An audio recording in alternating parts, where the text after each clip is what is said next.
तो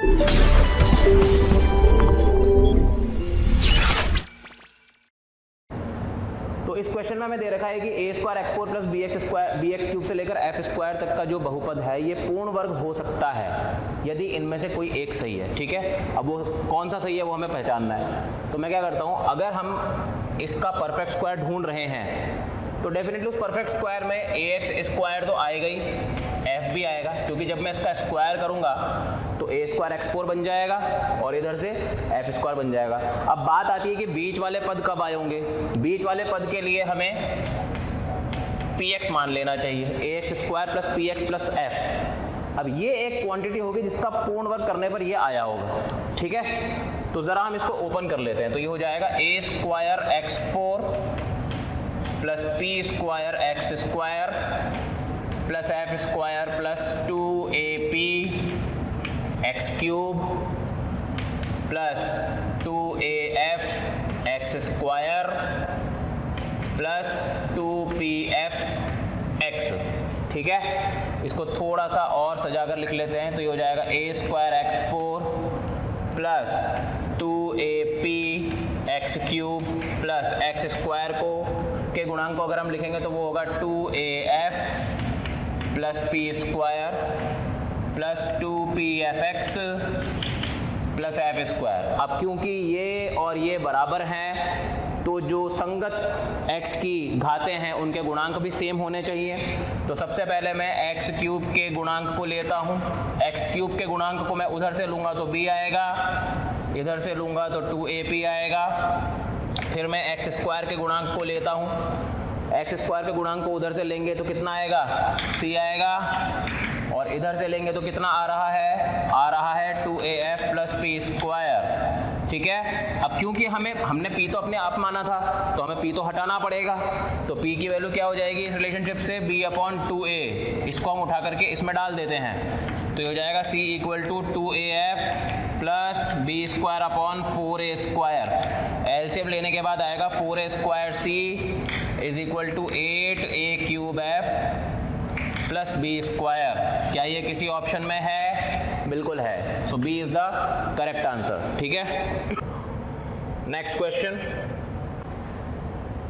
तो इस क्वेश्चन में क्या कहा गया है कि एक त्रिघातीय इक्वेशन है जिसके मूल हैं अल्फा, बीटा और गामा, और आपसे एक और त्रिघातीय इक्वेशन पूछी जा रही है जिसके मूल हों alpha plus one, beta plus one और गामा प्लस वन। तो मैंने आपको मूलों का रूपांतरण सिखाया था, यानी कि ट्रांसफॉर्मेशन ऑफ रूट्स।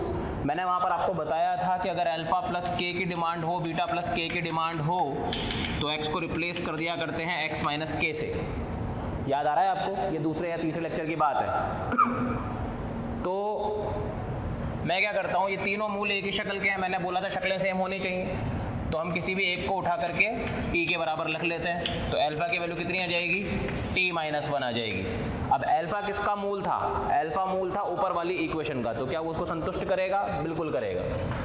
तो इसको रख देते हैं ऊपर। ये हो जाएगा alpha cube minus 5 alpha square plus 6 alpha minus 3 is equal to 0। लेकिन अल्फा की वैल्यू कितनी है? t-1। तो t-1 का होल क्यूब माइनस 5 t-1 का whole square plus 6 t-1 minus 3 is equal to 0। Open कर दीजिए। a माइनस बी का होल क्यूब आपको पता होना चाहिए, minus 5t square minus 2t plus 1 plus 6t minus 9 is equal to 0।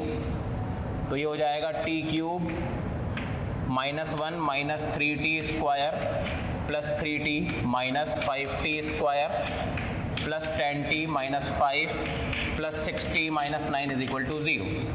t को मैं x में लिख देता हूँ बदल के, तो x क्यूब हो जाएगा minus 8t square 8x square हो जाएगा, 19x हो जाएगा, माइनस 15 इज इक्वल टू 0। तो ये आपकी वो त्रिघातीय इक्वेशन है जिसके मूल अल्फा प्लस 1, बीटा प्लस 1 और गामा प्लस 1 है। इस तरह के टेक्निक में फ़ायदा क्या होता है कि हमें कभी भी अल्फा, बीटा और गामा निकालने की ज़रूरत नहीं पड़ती है। ट्रांसफॉर्मेशन ऑफ रूट्स आपको वो रास्ता देता है जिसकी मदद से आप अल्फा, बीटा, गामा निकाले बिना ही दूसरी इक्वेशन के मूल भी निकाल सकते हो। ठीक है, अगला क्वेश्चन जो आप सामने देख रहे हैं बच्चों, ट्रिग्नोमेट्री से रिलेटेड है थोड़ा सा। ट्रिग्नोमेट्री से आपको काफ़ी डर लगता होगा, लेकिन फॉर्मूले अगर आपको याद है तो कुछ भी डरने की ज़रूरत नहीं है। अल्फा बीटा गामा डेल्टा इस इक्वेशन के मूल हैं, ठीक है। tan pi by 4 plus X equal to 3 tan 3x। अब आपको क्या करना है, आपसे पूछा है tan alpha plus tan beta plus tan gamma plus tan delta की वैल्यू बताइए, ठीक है। क्वेश्चन थोड़ा सा अच्छी क्वालिटी का है, लेकिन पहले स्टार्ट अपन बिल्कुल बेसिक से करेंगे। जो जो दिमाग में आ रहा है आम आदमी की तरह सोचना है। सबसे पहले आम आदमी क्या सोचेगा, tan pi by 4 plus x को मैं ओपन कर दूँ, तो वो कैसे खोलेगा, आपको पता होगा ट्रिग्नोमेट्री में लिखवाया गया इसका formula 1 plus tan x upon 1 minus tan x, क्योंकि tan पाई बाय 4 की वैल्यू 1 होती है। लेकिन मेन चीज़ है tan 3x का फॉर्मूला याद करना, जो कि कई बच्चे चाहकर भी याद नहीं रख पाते हैं, तो उनको याद तो करना ही पड़ेगा भाई साहब। 3 tan x minus tan cube x upon 1 minus 3 tan square x, ठीक है। बिल्कुल आराम से इसको सॉल्व करना है। क्रॉस मल्टीप्लाई कर दीजिए, ये उधर चला जाएगा, ठीक है। 1 प्लस tan x, ये हो जाएगा 1 माइनस 3 tan स्क्वायर x, ठीक है। इधर हो जाएगा 9, इस 3 को मैं मल्टीप्लाई कर देता हूँ अंदर, 9 tan x minus 3 tan cube x, और ये हो जाएगा 1 माइनस tan x, ओके। इसके बाद मल्टीप्लाई कर दीजिए दिल पे पत्थर रख के, ये हो जाएगा 1 minus 3 tan square x plus tan x minus 3 tan cube x, ठीक है। देन इधर हो जाएगा 9 tan x minus 9 tan square x minus 3 tan cube x plus 3 tan की पावर 4x, ठीक है। तो आप देखोगे माइनस 3 tan क्यूब x और माइनस 3 tan क्यूब x तो कैंसिल हो गए, जो बच गया है उसको मैं नीचे लिख देता हूँ। चलो इस तरफ लिख देते हैं, ये हो जाएगा 3 tan की पावर 4x माइनस, या थोड़ा और जमा के लिखें तो 0 tan क्यूब x, क्योंकि tan क्यूब x का पद यहाँ पर नहीं है, वो कैंसिल हो गया, लेकिन फिर भी मैं इसको यहाँ पर लिख रहा हूँ जानबूझ के आगे की स्टेप के लिए। माइनस 6 tan स्क्वायर x, फिर क्या आएगा, प्लस 8 tan x, और लास्ट में आएगा माइनस 1 इज इक्वल टू 0, ठीक है। अब यहाँ पर अगर मैं t बराबर tan x रख दूँ, सोच के देखो, t बराबर मैंने tan x रखा, और इस इक्वेशन को संतुष्ट कौन कर रहे थे, इस इक्वेशन को संतुष्ट कर रहे थे अल्फा बीटा गामा डेल्टा, ठीक है। तो अल्टीमेटली जो t की वैल्यू हो जाएगी वो क्या हो जाएगी, वो हो जाएगी tan alpha, tan beta, tan gamma और tan डेल्टा, ठीक है। तो अब आपसे क्या पूछा है, इन सब का योग, योग का मतलब मूलों का योग, तो जरा निकाल लेते हैं अपन। tan alpha plus tan beta plus tan gamma plus tan delta, ये सब बराबर होगा t क्यूब। इक्वेशन लिख लो एक बार और, 3t की पावर 4 प्लस 0t की power 3 minus 6t square plus 8t minus 1 is equal to 0। तो ये जो इक्वेशन दिख रही है इसके 4 मूल हैं, tan alpha, tan beta, tan gamma, tan delta. आपसे इन सबका योग पूछा है, तो क्या करते थे अपन, x क्यूब का गुणांक लेते थे, जो कि यहाँ पर क्या नजर आ रहा है आपको, 0 नजर आ रहा है, तो आंसर कितना आ जाएगा 0। तो इसका आंसर है tan alpha plus tan beta plus tan gamma plus tan delta बराबर 0, ठीक है। इस क्वेश्चन में आपसे कहा गया है कि x cube plus 3x square plus 2 equal to 0 एक त्रिघातीय इक्वेशन है जिसके मूल हैं अल्फा, बीटा और गामा। आपसे वो त्रिघातीय इक्वेशन पूछी जा रही है जिसके मूल हो अल्फा क्यूब, बीटा क्यूब और गामा क्यूब। फिर से मूलों के रूपांतरण का क्वेश्चन हो गया है ये। क्या करेंगे, शक्लें सेम हैं, तो किसी भी एक रूट को t के बराबर लिख सकते हैं। तो t बराबर हो जाएगा अल्फा क्यूब, यहाँ से अल्फा की वैल्यू कितनी आ जाएगी, अल्फा की वैल्यू आ जाएगी t की पावर 1/3। अल्फा किसका मूल था, अल्फा ऊपर वाली इक्वेशन का मूल था, तो क्या वो उसको संतुष्ट करेगा, बिल्कुल करेगा। Alpha cube plus 3 alpha square plus 2 बराबर 0।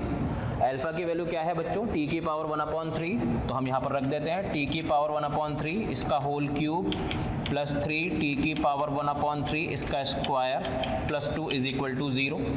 सही बात है, इसको थोड़ा सा और सिंप्लीफाई कीजिए तो ये हो जाएगा 3 से 3 कटने के बाद t यहाँ पर प्लस 3 t की power 2/3 plus 2 is equal to 0। कुछ बच्चे अगर ऑप्शन में ये दे रखा हो x के रूप में तो शायद इसी को टिक कराएंगे, लेकिन वो गलत है क्योंकि ये अभी तक बहुपद रूप में नहीं आया है। बहुपद रूप यानी कि जो मैंने पहले लेक्चर में बताया था, मैंने आपको क्या बताया था बहुपद रूप के लिए कि उसकी जो घातें होती हैं वो हमेशा संपूर्ण संख्या होनी चाहिए। क्या यहाँ पर 2/3 संपूर्ण संख्या है? बिल्कुल भी नहीं। तो हमें इसको हमें कन्वर्ट करना पड़ेगा बहुपद रूप में। तो उसके लिए हम क्या करेंगे, 3t की पावर 2/3 को एक तरफ रखते हैं इज इक्वल टू -t-2 करते हैं और दोनों तरफ क्या करते हैं, cubing.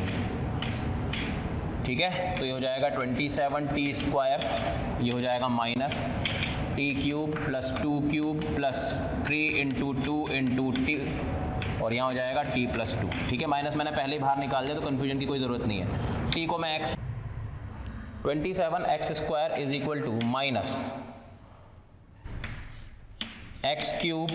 Plus 8 plus 6x² plus 12x। ठीक है, इसको सॉल्व करेंगे तो आ जाएगा x³ plus 33x² plus 12x plus 8 is equal to 0। ये है वो त्रिघातीय इक्वेशन, ठीक है, जिसके मूल α³ β³ और γ³ थे। ठीक है, यहाँ पर हम थ्योरी ऑफ इक्वेशंस को फिनिश कर रहे हैं और अब हम आगे की तरफ बढ़ते हैं, कुछ और इम्पॉर्टेंट नोट, कुछ और इम्पॉर्टेंट टॉपिक्स की तरफ। ठीक है, काफ़ी क्वेश्चन हमने कर लिए हैं थ्योरी ऑफ इक्वेशंस के, आप लोगों ने भी अच्छे से प्रैक्टिस कर ली होगी। अब आगे बढ़ते हैं और अब मैं आपको एक नोट लिखवा रहा हूँ जो बहुत ज़्यादा इम्पॉर्टेंट है और कई बार ये आगे के कुछ और चैप्टर्स में भी काम आ जाता है। ठीक है, कहाँ पर काम आएगा वो आपको खुद पता लग जाएगा जब वो काम आएगा। ठीक है, तो वो एक तरह से आपका टेस्ट भी है कि आपको ये चीज़ याद रहती है या नहीं रहती है। ठीक है, अभी नहीं बता रहा मैं कहाँ पर काम आएगा, लेकिन इम्पॉर्टेंट नोट है, बहुत ही इम्पॉर्टेंट और आपको बहुत ध्यान से समझना है। और मैं तो यही कहूँगा कि पहले आप समझें फिर लिखेंगे। ठीक है, वेरी इंपॉर्टेंट नोट। ठीक है, इसमें कुछ कंडीशंस मैं ले रहा हूँ क्वाड्रेटिक इक्वेशन के लिए और उसके तहत उस पर्टिकुलर कंडीशन में उसके गुणांकों की क्या कंडीशन रहेगी वो मैं आपको समझाना चाह रहा हूँ। ठीक है, तो सबसे पहला पॉइंट है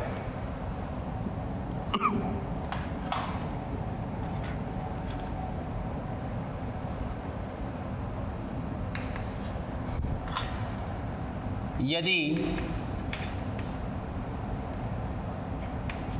ax² plus bx plus c is equal to 0, द्विघात इक्वेशन है। ठीक है, यदि द्विघात समीकरण ax² plus bx plus c बराबर 0 में निश्चित एक मूल शून्य हो। क्या बोला है? निश्चित एक मूल शून्य हो। निश्चित एक मूल शून्य हो का मतलब ये है कि केवल और केवल एक ही मूल शून्य हो, दूसरा ना हो। ठीक है, इंपॉर्टेंट बात यह है। तो इसमें क्या होगा, देखो इसमें कुछ ऐसी बात है कि ax² plus bx plus c is equal to 0 के मान लो दो रूट्स हैं अल्फा और बीटा। उसने बोला है एक मूल कंप्लीटली 0 है, तो यार अल्फा इक्वल टू 0 मान लेते हैं अपन, बीटा भी मान सकते हो, एक ही बात है।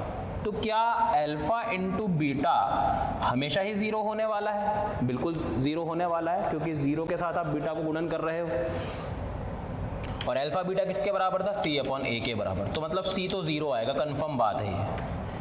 अच्छा, इसके विपरीत अगर अपन बात करें अल्फा प्लस बीटा की, तो अल्फा प्लस बीटा क्या हमेशा ही नॉन जीरो होगा?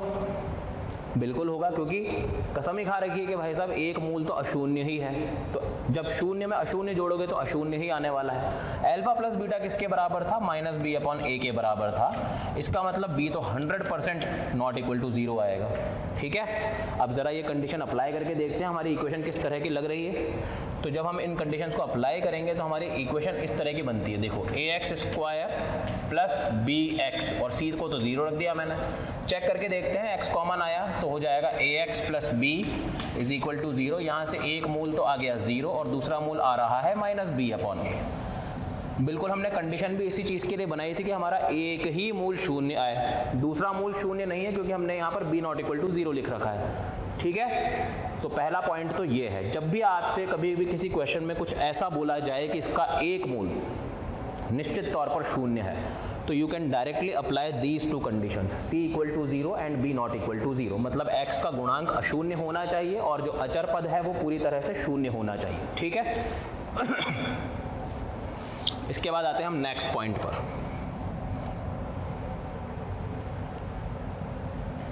जो सेकंड पॉइंट है वो देखिए, यदि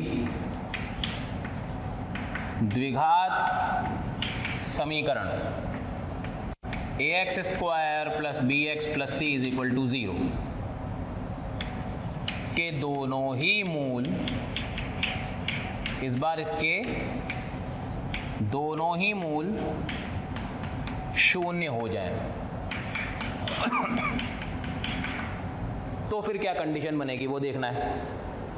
फिर से बात करते हैं, चलिए। ax² plus bx plus c ये क्वाड्रेटिक थी, इसके दो रूट्स हैं अल्फा और बीटा, और इस बार उसने कहा है कि ये दोनों ही 100% 0 के बराबर है। तो इसका मतलब क्या होगा? क्या अल्फा इंटू बीटा 0 होगा? बिल्कुल होगा। तो यानी कि c इक्वल टू 0 आने वाला है। क्या अल्फा प्लस बीटा 0 होगा? बिल्कुल होगा। तो माइनस बी अपॉन ए भी क्या होगा? 0 होगा। तो b भी क्या होगा? 0 होगा। लेकिन इंपॉर्टेंट बात ध्यान रखना, a नॉट इक्वल टू 0 ही था यार। ये तो मैंने पहले बोला था आपको, द्विघात इक्वेशन में a तो कभी भी 0 नहीं होना चाहिए ना, a नॉट इक्वल टू 0 होता है भाई, तभी वो द्विघात कहलाती है, वरना फिर x² ही गायब हो जाएगा। तो ये तो हमें मुफ्त में पता है कि a नॉट इक्वल टू 0 है। तो बेसिकली जब भी आपके पास दोनों ही मूल शून्य हो जाएंगे तो इसका मतलब है कांस्टेंट पद भी 0 है और x का गुणांक भी 0 है। तो इक्वेशन कैसी हो जाएगी जरा वो चेक कर लेते हैं अपन। इक्वेशन अब ऐसी हो जाएगी, ax² इक्वल टू 0, तो यहाँ से x² इक्वल टू 0 आ जाएगा। इसका मतलब x के दो मूल हैं, 0 और 0। कई बच्चे कंफ्यूज हो गए कि सर आपने दो मूल क्यों लिखे? यार मैंने पहले ही बोल दिया आपको थ्योरी ऑफ इक्वेशंस के पहले पॉइंट में कि जितनी कोटि होती है उतने ही मूल होते हैं। यहाँ पर कोटि कितनी है? 2 है, तो मूल भी कितने होंगे? 2 ही होंगे, 0 और 0। अब इसमें कन्फ्यूजन वाली बात नहीं होनी चाहिए, मैं आपको बताता हूँ इंपॉर्टेंट बात क्या है। मान लो x माइनस 3 का होल स्क्वायर लिखा हुआ है, इज इक्वल टू 0 कर दिया। इसकी कोटि कितनी है बच्चों? इसकी कोटि 2 है, तो मूल कितने आने चाहिए? 2 ही आने चाहिए। तो इसके मूल है 3 और 3, ये दोनों इसके मूल हैं। लेकिन अगर इसके हल की बात की जाए, अगर इसके हल की बात की जाए तो वो एक ही है। वो कौन है? 3। तो ये डिफरेंस होता है हल में और मूल में, ये बहुत इंपॉर्टेंट बात है। हल और मूल अलग अलग होते हैं, ठीक है। हल इसका एक ही है, हल बराबर मतलब हलों की संख्या एक ही है, कहने का मतलब है हलों की संख्या इस इक्वेशन में 1 है, लेकिन मूलों की संख्या 2 है। क्योंकि हलों की संख्या में आप 3 को एक ही बार गिनोगे और मूलों की संख्या में आप 3 को 2 बार गिनोगे, क्योंकि मूल सीधा कनेक्टेड होता है इक्वेशन की कोटि से, बहुपद की कोटि से। ठीक है, बात समझ आ गई? इसके बाद आगे थर्ड में है, यदि द्विघात समीकरण ax² plus bx plus c बराबर 0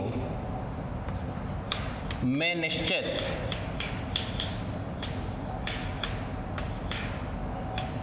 एक मूल अनंत पर है। ठीक है, मतलब अब एक मूल इन्फिनिटी पर चला गया। अब अगर एक मूल इन्फिनिटी पर चला गया तो बेसिकली आपके पास एक ही मूल बचा, और जब एक ही मूल बचता है तो यानी कि आप द्विघात इक्वेशन के साथ डील नहीं कर रहे हो। अब आप किस इक्वेशन के साथ डील कर रहे हो? रैखिक इक्वेशन के साथ डील कर रहे हो। मैं आपको समझाता हूँ इसको अलग स्टाइल से। देखिए, आपने ये कहा है कि ax square plus bx plus c, ध्यान से देखिएगा, ध्यान से सुनिएगा, इज इक्वल टू 0 के दो मूल हैं अल्फा और बीटा, और आपने बोला एक मूल इन्फिनिटी की तरफ जा रहा है, ठीक है। अब मैं ज़रा c और a को इंटरचेंज करता हूँ, तो जल्दी से दिमाग के घोड़े दौड़ाइए और ये बताइए कि इस इक्वेशन के रूट्स क्या होंगे। इस इक्वेशन के रूट्स होंगे 1 अपॉन अल्फा और 1 अपॉन बीटा, क्योंकि जब भी आप अचर पद को और उच्चतम गुणांक को आपस में बदलते हो तो जो मूल होते हैं वो पहले वाली इक्वेशन से अब व्युत्क्रम हो जाएंगे। तो ये 1 अपॉन अल्फा और 1 अपॉन बीटा हो जाएगा। अच्छा, अल्फा इन्फिनिटी की तरफ जा रहा था तो 1 अपॉन इन्फिनिटी क्या हो जाएगा, 1 अपॉन अल्फा किसकी तरफ जाएगा, 0 की तरफ जाएगा। तो मतलब अब एक मूल निश्चित तौर पर 0 है। जब एक मूल निश्चित तौर पर 0 होता है तो इससे पहले वाले केस में हमने देखा था, फर्स्ट वाले केस में क्या किया था हमने एक तो जो अचर पद था उसको शून्य कर दिया था और एक हमने x के गुणांक को शून्य कर दिया था। क्या हमने यही किया था, उसको अशून्य रखा था, सॉरी, x के गुणांक को अशून्य रखा था।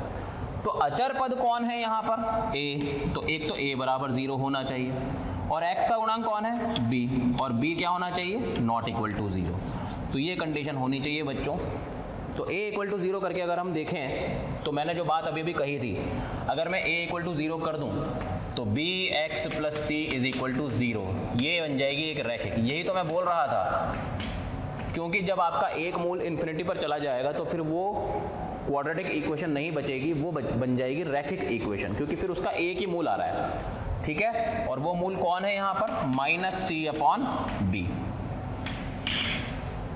क्लियर है। तो जब भी आपसे बोला जाए कि एक मोल इन्फिनिटी पर है तो आपको क्या करना है, a इक्वल टू 0 कर देना है और x का गुणांक अशून्य रहना चाहिए, ठीक है। चलिए अब आगे बढ़ते हैं फोर्थ केस की तरफ। थैंक यू वेरी मच इतना प्यार देने के लिए। हज़ारों बच्चे हमारे वीडियोस देख रहे हैं और लाभान्वित हो रहे हैं। हम रिक्वेस्ट करते हैं कि डिस्क्रिप्शन में जो लिंक दिए गए हैं आप उन पर क्लिक करें और अपना एनरोलमेंट सुनिश्चित करें। जिन बच्चों को डाउट सॉल्विंग और स्टडी मटेरियल चाहिए वो भी उस लिंक पर क्लिक करके प्रीमियम कोर्स के लिए रजिस्टर कर सकते हैं। यदि द्विघात समीकरण ax square plus bx plus c is equal to 0 के दोनों मूल इन्फिनिटी पर हों, अब दोनों ही मूल इन्फिनिटी पर हों, ठीक है।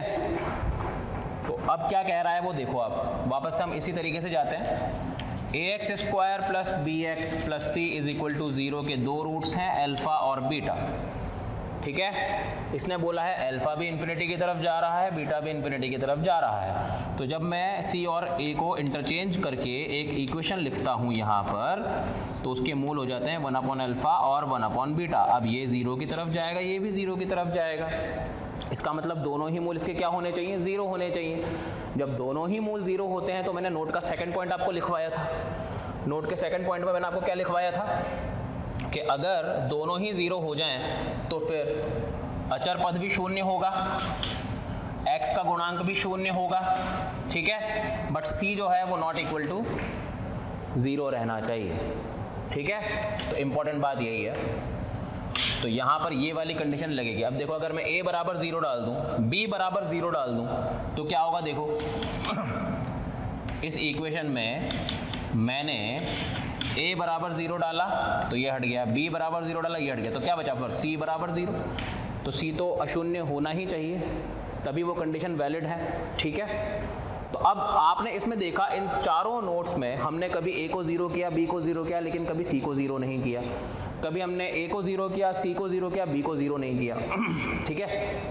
क्या होगा अगर a b c तीनों ही 0 हो जाए, कभी ये सोचा है आपने? चलिए आइए इस पे बात करते हैं अपन। ये चारों पॉइंट्स क्लियर हो जाने चाहिए। ये कंडीशन है जब दोनों मूल इन्फिनिटी पर हों, a भी 0 b भी 0 लेकिन c अशून्य, ठीक है। ये काम आएगा बहुत। देखिए अब एक और केस पर चर्चा करने वाले हैं अपन, 5वां पॉइंट लिख सकते हैं अपन उसको, कि क्या होगा यदि a भी 0 हो जाए, b भी 0 हो जाए, c भी 0 हो जाए, ठीक है। यदि a b c ये सब 0 हो जाए तो पहले तो इक्वेशन कैसी होगी वो देख लेते हैं अपन। इक्वेशन कुछ ऐसी बनेगी 0x² plus 0x plus 0 is equal to 0।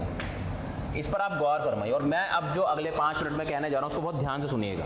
0x² plus 0x plus 0, यार यहाँ पर हमेशा 0 ही है और ये हमेशा 0 ही रहेगा, ठीक है। मतलब LHS और RHS हमेशा ही बराबर है। मैं x को कुछ भी रखूँ, आप x को 1 रख कर देख लो तो भी ये वैलिड है, x को -1 रख के देख लो तो भी ये वैलिड है, x को -50 रख कर देख लो तो भी ये वैलिड है। कुछ भी x रखोगे उससे कोई फर्क नहीं पड़ रहा, क्योंकि LHS तो हमेशा ही 0 है, क्योंकि x के बगल वाले 0 हैं, ठीक है। तो यहाँ पर हम लिख सकते हैं LHS जो है, ध्यान से सुनिएगा, LHS हमेशा ही RHS के बराबर है फॉर ऑल।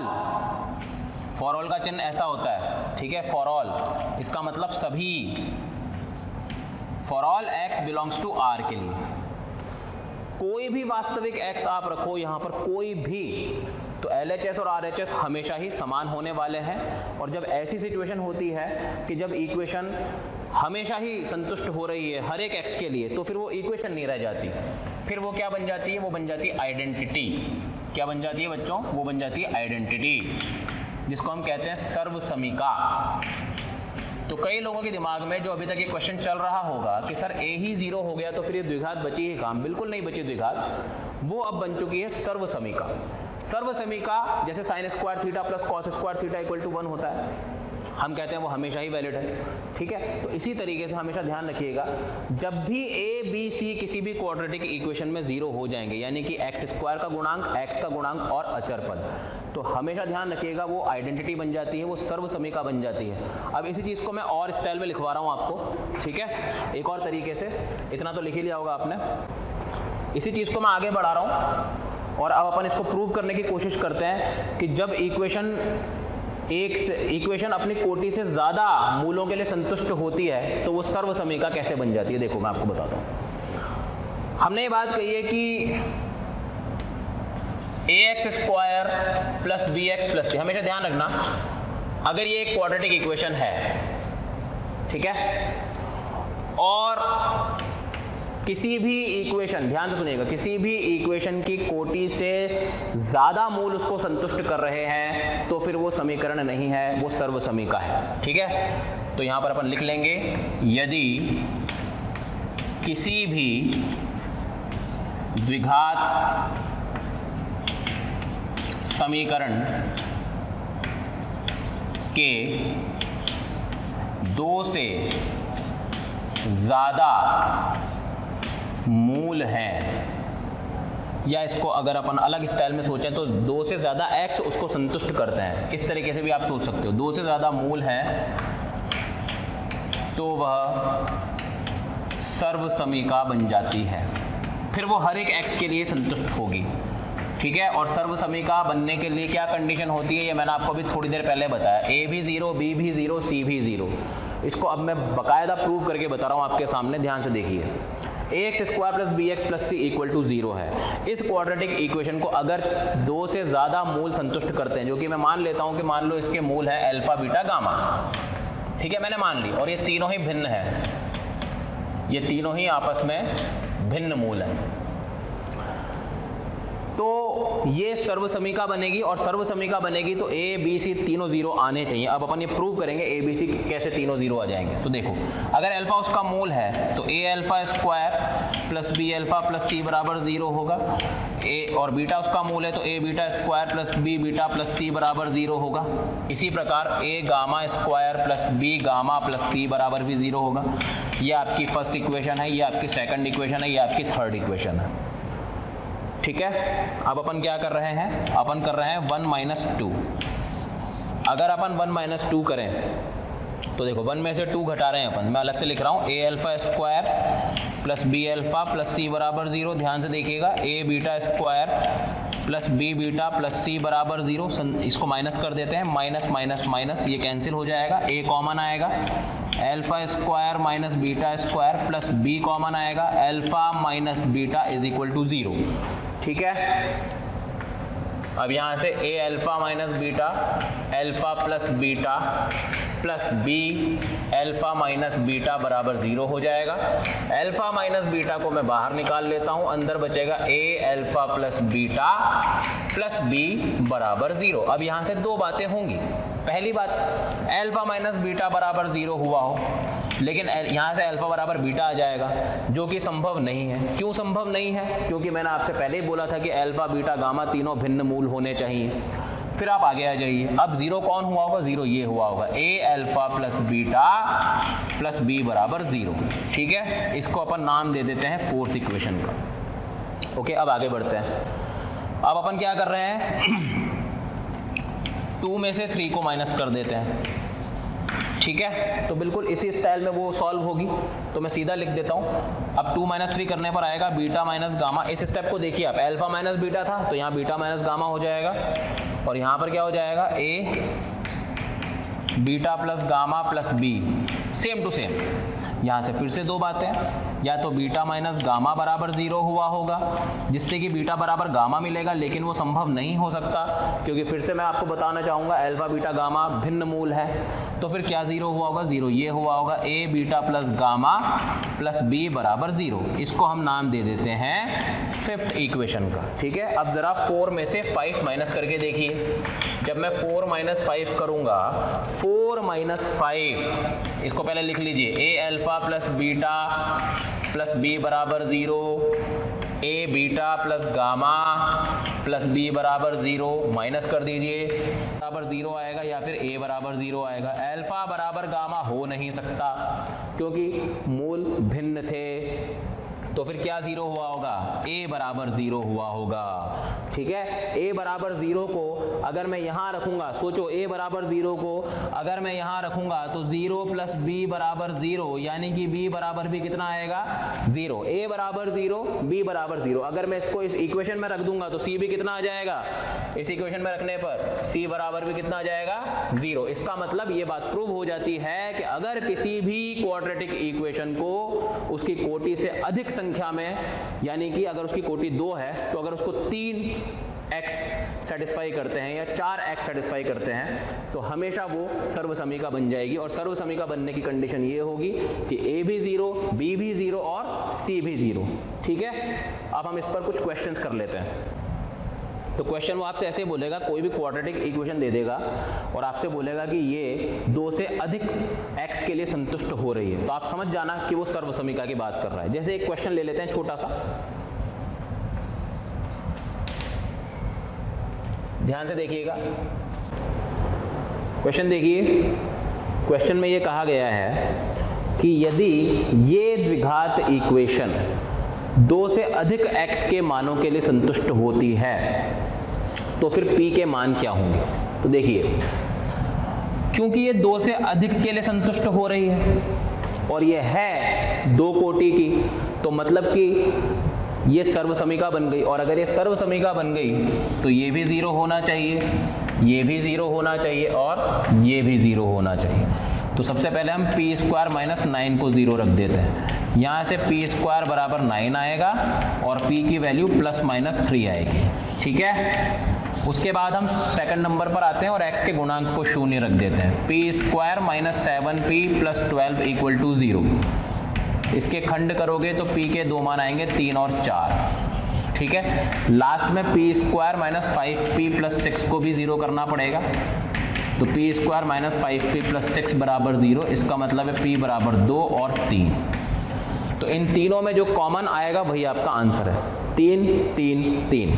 तो आंसर क्या आ गया आपके पास? p बराबर 3। क्योंकि कॉमन इसलिए लेना पड़ेगा ना आपको, क्योंकि उस p की वैल्यू पर ये तीनों एक साथ 0 होने चाहिए। ठीक है, और वो केवल p बराबर 3 के लिए हो पा रहा है। चलिए आगे बढ़ते हैं। तो नेक्स्ट क्वेश्चन है, ये क्वेश्चन है। क्वेश्चन को ध्यान से देखिए, थोड़ा सा डरावना लग सकता है लेकिन है बहुत आसान। x minus b, x minus c, a minus b, a minus c, इसी तरह से बाकी 2 पद भी लिखे हुए हैं। ये 1 के बराबर है। ये पूरी एक इक्वेशन है, यहाँ पर लिखा हुआ है समीकरण।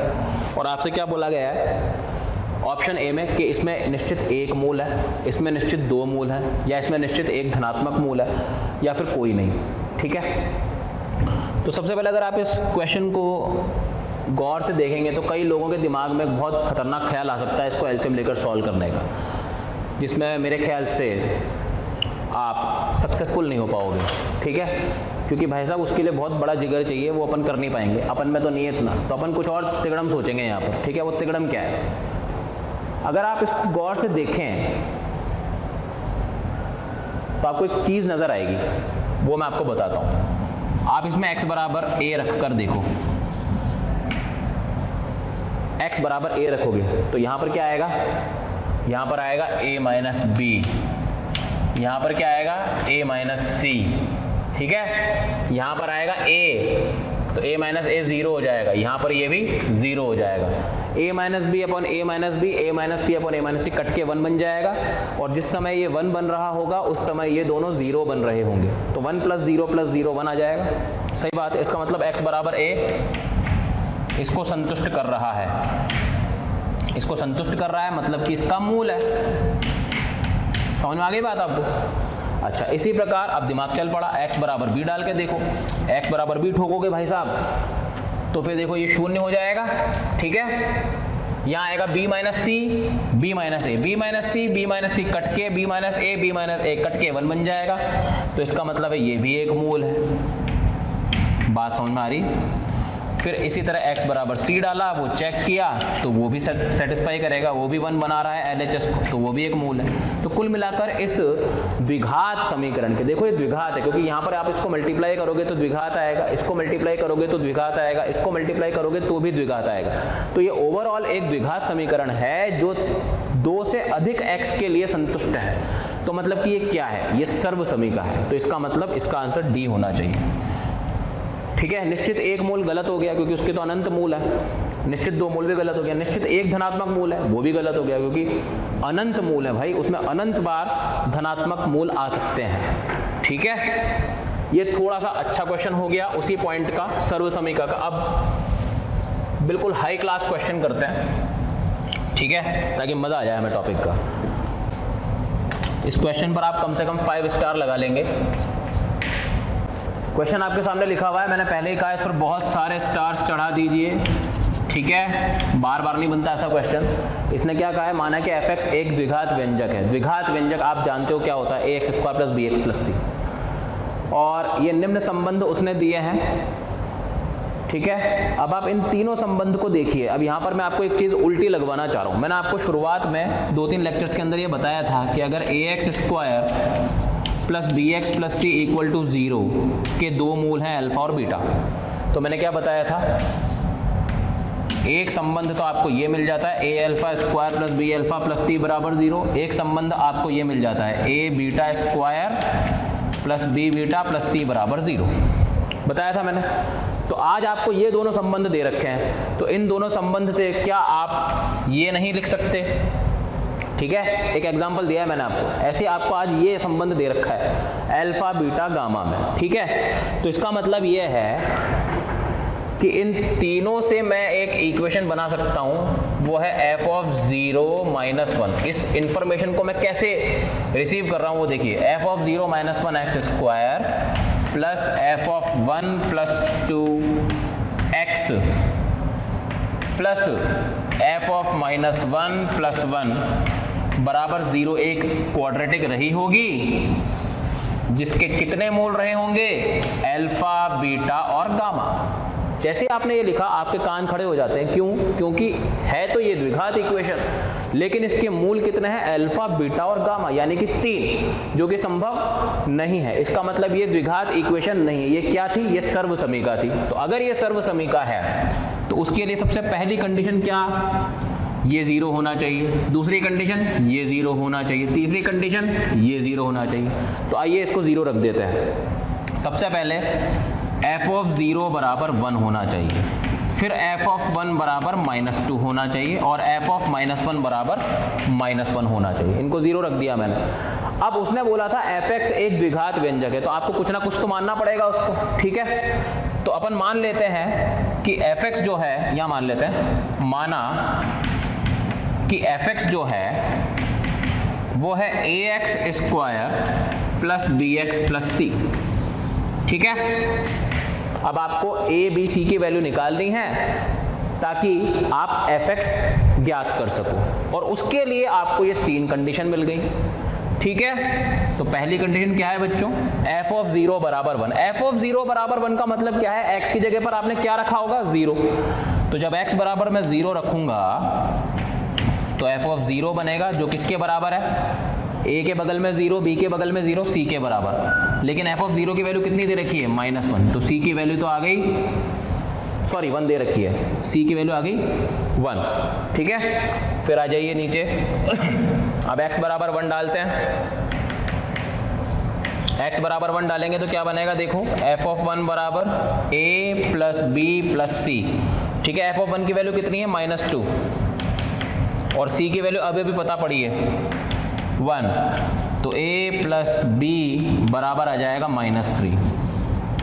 ओके, फिर आ जाइए, अब क्या रखेंगे, x बराबर -1, तो x बराबर -1 पर हमें क्या मिलेगा, f ऑफ -1, यानी कि a minus b plus c. f of -1 की वैल्यू -1 है और c की वैल्यू 1 थी, तो a माइनस बी बराबर कितना हो जाएगा, -2। क्या हम इन दोनों इक्वेशंस को सॉल्व कर सकते हैं, बिल्कुल कर सकते हैं। जब हम इन दोनों इक्वेशंस को सॉल्व करेंगे तो a की वैल्यू आ रही है -5/2 और b की वैल्यू आ रही है -1/2। ठीक है, हमें a मिल गया, हमें b मिल गया, हमें c मिल गया, तो हम fx को क्या लिख सकते हैं, fx हो जाएगा -5/2 x square minus x/2 plus 1।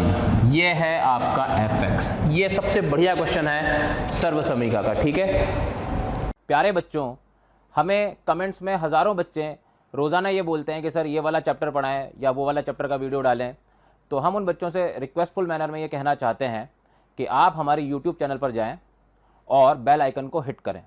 ऐसा हम इसलिए कह रहे हैं क्योंकि जिन वीडियोस की आप लोग डिमांड कर रहे हैं वो हमने ऑलरेडी हमारे चैनल पर डाले हुए हैं, तो हम रिक्वेस्ट करेंगे कि आप हमारे चैनल पर जाएं और वीडियोस देखें। कॉपी कर लीजिए।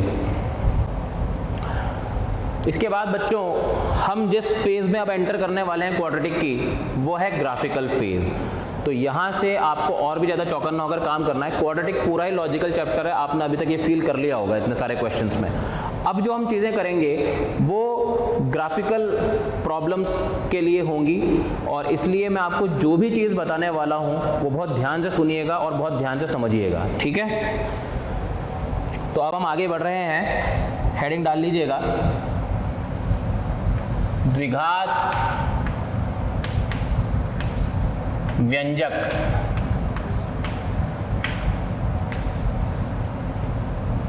के आरेख,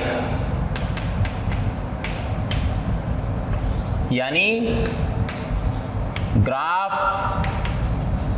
ग्राफ्स ऑफ क्वाड्रेटिक एक्सप्रेशन। ठीक है, बहुत इंपॉर्टेंट टॉपिक है। इसमें मैं पहले आपको कुछ बातें लिखवाऊंगा जो आप मेरे साथ साथ लिखते जाइएगा, और फिर मैं आपको पूरा अच्छे से समझाऊंगा, थोड़ी प्रैक्टिस करवाऊंगा, और फिर अपन एक कंक्लूजन लिखेंगे। उस कंक्लूजन को आपको हमेशा दिमाग में रखना है, एंड देन आपके ग्राफ से रिलेटेड प्रॉब्लम कभी गड़बड़ नहीं होंगे, इस बात की गारंटी है। चलिए, द्विघात व्यंजक के आरेख। सबसे पहली बात जो मैं इसमें लिखवाने वाला हूं बच्चों,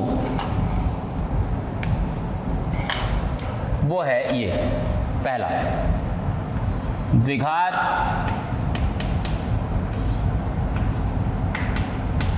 व्यंजक का आरेख सदैव परवलय होता है। देखिए, परवलय को इंग्लिश में बोलते हैं पैराबोला। हो सकता है मेरे मुंह से भी पैराबोला बहुत ज़्यादा निकले, तो इसलिए आप कंफ्यूज मत होइएगा। परवलय मतलब पैराबोला होता है। ठीक है, द्विघात व्यंजक मतलब मैं किसकी बात कर रहा हूं, देखिए क्वाड्रेटिक एक्सप्रेशन मतलब मैं इसकी बात कर रहा हूं, y बराबर ax square plus bx plus c की। ओके, हम सारी चर्चा इसी बात की कर रहे हैं। तो द्विघात व्यंजक का परवलय आरेख हमेशा सदैव परवलय होता है, यानी कि पैराबोला होता है। पहली बात तो ये बात आपको ध्यान रखनी है। दूसरा, परवलय यानी कि पैराबोला जिस बिंदु यानी कि पॉइंट से मुड़ता है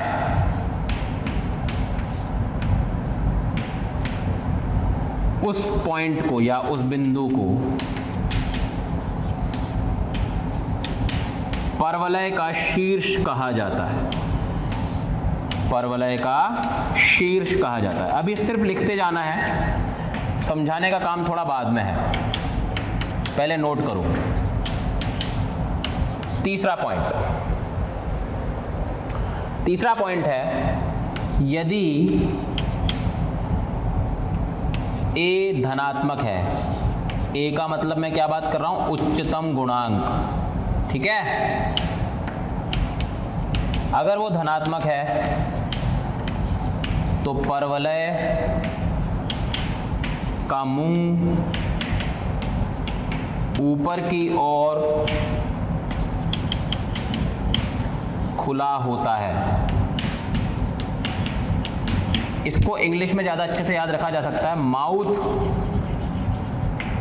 opening upward parabola. Mouth opening upward parabola मतलब वो परवलय जिसका मुंह ऊपर की तरफ खुला हुआ रहता है। अभी मैं ग्राफ बनाकर सब समझाऊंगा आपको, शीर्ष क्या होता है, सब कुछ। चौथा पॉइंट लिखेंगे कि यदि ए ऋणात्मक हो यानी कि उच्चतम गुणांक नेगेटिव हो तो जो परवलय होगा, परवलय का मुंह नीचे की ओर खुला होगा।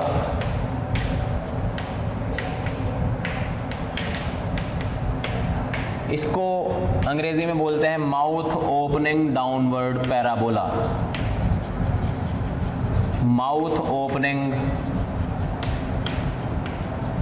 डाउनवर्ड पैराबोला, ठीक है। ये 4 पॉइंट्स आप सबसे पहले लिखिए। अब मैं आपको ये समझाना स्टार्ट करता हूं। देखिए, इसको समझाने के लिए मैं बहुत सिंपल सा एक ग्राफ ले रहा हूं, y बराबर एक्स स्क्वायर, ठीक है। अब जो बातें मैं बोल रहा हूं वो ध्यान से सुनिएगा। परवलय मानक तौर पे 4 प्रकार के होते हैं, ठीक है, लेकिन हम सिर्फ 2 ही प्रकार के पढ़ने वाले हैं। हम जो परवलय पढ़ेंगे क्वाड्रेटिक के अंदर, उसमें हमेशा x के ऊपर द्विघात रहेगी, ठीक है, हमेशा x के ऊपर द्विघात रहेगी। जो बाकी 2 की मैं बात कर रहा हूं उसमें द्विघात किसके ऊपर रहती है, y के ऊपर, ठीक है। उसके y के ऊपर पावर 2 रहेगी। उसकी हम बात ही नहीं करेंगे यहाँ पर इस चैप्टर में, वो तो परवलय में हम पढ़ेंगे। यहाँ पर हम सिर्फ उतना ही परवलय इस्तेमाल करेंगे जितना कि हमें काम आएगा। तो मैंने आपको क्या बताया, मानक तौर पे 4 प्रकार के परवलय होते हैं। 2 वो जिसमें y की पावर 2 हो, जो कि हम नहीं पढ़ेंगे यहाँ पर, और 2 वो जिसमें x की पावर 2 हो, जो कि हम यहाँ पर पढ़ेंगे, ठीक है। तो y बराबर एक्स स्क्वायर उसका एक एग्जाम्पल है। आप देख सकते हो इसमें x के ऊपर पावर 2 है, तो मतलब मैं y बराबर एक्स स्क्वायर का ग्राफ बनाना अगर चाहूँ तो कैसे बनाऊंगा, बहुत सिंपल तरीका है। देखो, वही बचपन वाला तरीका, x बराबर 0 रखते हैं तो y की वैल्यू कितनी आ गई, 0। x बराबर -1 रखते हैं, y की वैल्यू कितनी आ गई, -1 का स्क्वायर यानी कि 1। x बराबर 1 रखते हैं, y की वैल्यू कितनी आ गई, 1 का स्क्वायर यानी कि 1। तो यानी कि ये 1 है, ये 0 है और ये -1 है। 0 पर 0 आ रहा है, 1 पर 1 आ रहा है, -1 पर भी 1 आ रहा है, ठीक है। तो आपका जो ग्राफ बनेगा वो कैसा बनने वाला है, ऐसा बनने वाला है ऊपर की तरफ। ये परवलय होता है, ठीक है। ये जो रेड कलर का ग्राफ आपको दिख रहा है इसे हम परवलय कहते हैं। y बराबर एक्स स्क्वायर का ग्राफ है। इसमें अगर आप -2 डालोगे तो आपको 4 मिल जाएगा, 2 डालोगे तो 4 मिल जाएगा। तो इसी तरीके से खुलता हुआ जाएगा ग्राफ, ठीक है, ऊपर तक। तो इसे बोलते हैं ऊपर की तरफ खुला हुआ परवलय, ठीक है, जिसका मुंह ऊपर की तरफ खुला हुआ है। तो ये है माउथ ओपनिंग अपवर्ड पैराबोला, ठीक है। पहली बात तो ये, और ऐसा क्यों है, क्योंकि a जो है वो धनात्मक था।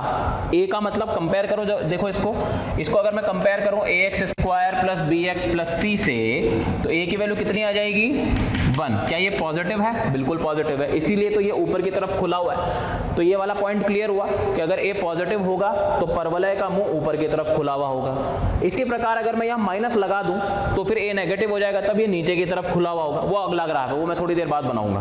फिलहाल जो इंपॉर्टेंट बात मुझे समझानी है वो है सेकंड पॉइंट। परवलय जिस बिंदु से मुड़ता है उस बिंदु को परवलय का शीर्ष कहा जाता है। आप मुझे बताइए कि ये वाला परवलय किस पॉइंट से मुड़ा?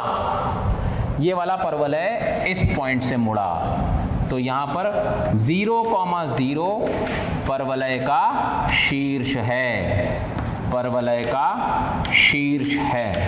ठीक है, शीर्ष को इंग्लिश में बोलते हैं वर्टेक्स। नाम याद जरूर रखिएगा, इतनी चीज कॉपी कीजिए, फिर अपन आगे बढ़ते हैं।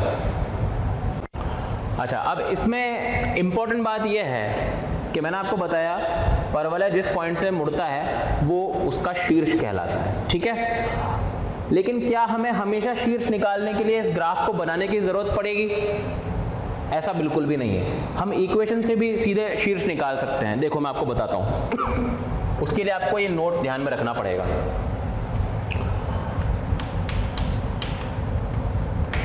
बिना आरेख बनाए भी परवलय का शीर्ष निम्न प्रकार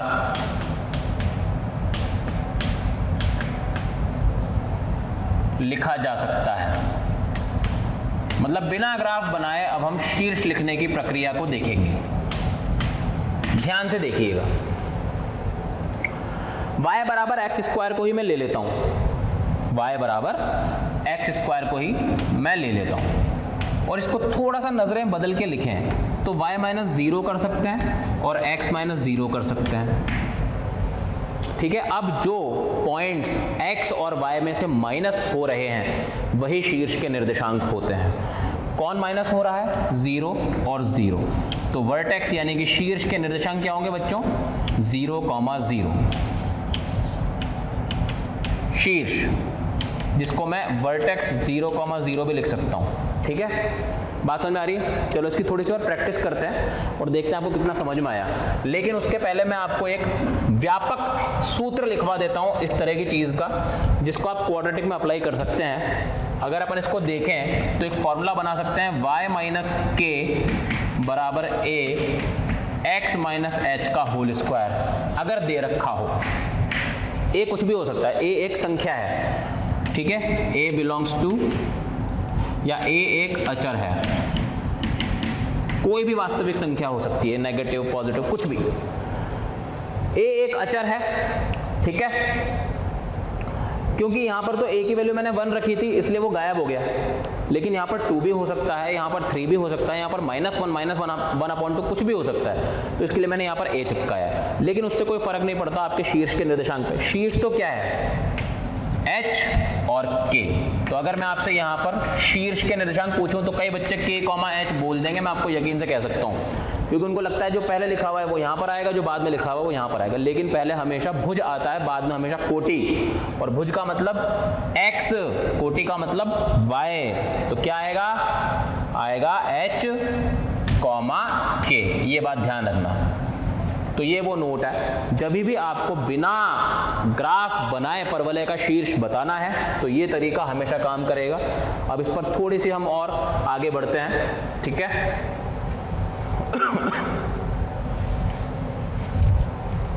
पहले मैं आपको y बराबर माइनस एक्स स्क्वायर का ग्राफ बता देता हूं, जिसका मैंने आपको बोला था y बराबर माइनस एक्स स्क्वायर। अभी इसको अगर अपन कंपेयर करें ax square plus bx plus c से, तो आप खुद बताइए a की वैल्यू ऋणात्मक है या धनात्मक है? डेफिनेटली ये ऋणात्मक है। अगर ये ऋणात्मक है तो परवलय नीचे की तरफ खुलेगा। कैसे होगा वो ग्राफ, वो देखिए जरा। उसके लिए मैं पहले x बराबर 0 डाल देता हूं तो y बराबर 0 आ जाएगा। x बराबर -1 डाल देता हूं तो y बराबर -1 का होल स्क्वायर यानी -1 आ जाएगा। x बराबर 1 डाल देता हूं तो y बराबर -1 का होल स्क्वायर यानी कि -1 आ जाएगा।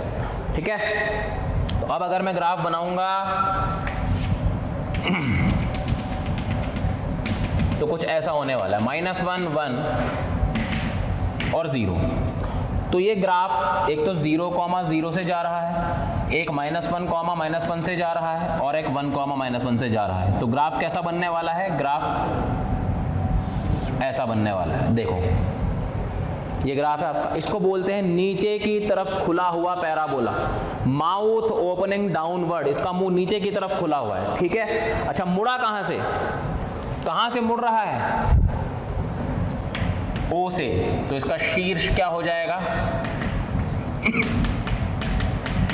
0, 0। बात समझ में आ रही है आपको?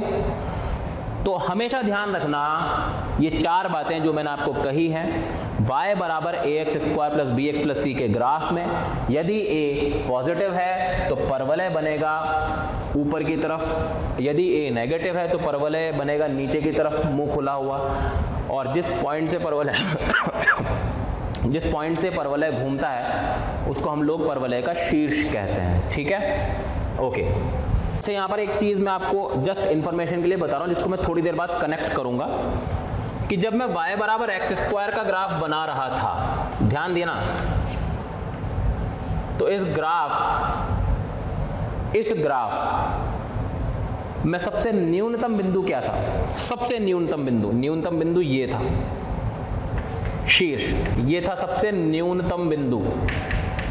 बस ऐसे याद रख लो इसको, थोड़ी देर बाद मैं इसको और एक्सप्लेन करूंगा, दिख भी रहा है। अच्छा, अधिकतम वो तो कोई अंत ही नहीं, क्योंकि वो तो इन्फिनिटी तक जा रहा है, ठीक है, आसमान फाड़ के ऊपर है वो तो वो मैक्सिमम के बारे में आप बात नहीं कर सकते, लेकिन न्यूनतम बिंदु आपको पक्का पता है, वो शीर्ष है। इसी प्रकार y बराबर -x² की अगर अपन बात करें तो इसका ग्राफ ऐसा होता है, वे भी बनाया था मैंने। इसमें मैं न्यूनतम के बारे में बात नहीं कर सकता क्योंकि वो तो पाताल लोक में है, वो तो बिल्कुल -इन्फिनिटी में, लेकिन क्या अधिकतम बिंदु में बता सकता हूं? सबसे उच्चतम वैल्यू क्या है इस ग्राफ की? ये है, ठीक है। तो ये उच्चिष्ट बिंदु कह लो इसको, ज्यादा अच्छा नाम है। उच्चिष्ट बिंदु है और ये निम्निष्ठ बिंदु है, ठीक है। ये ऐसे ही बस इंफॉर्मेशन के लिए, थोड़ी देर बाद कनेक्ट करेंगे अपन इसमें। फिलहाल अब अपन थोड़ी प्रैक्टिस कर लेते हैं शीर्ष निकालने की, ठीक है, फिर अपन आगे बढ़ेंगे ग्राफ पे। देखो, मान लो किसी ने अपन से कहा कि भाई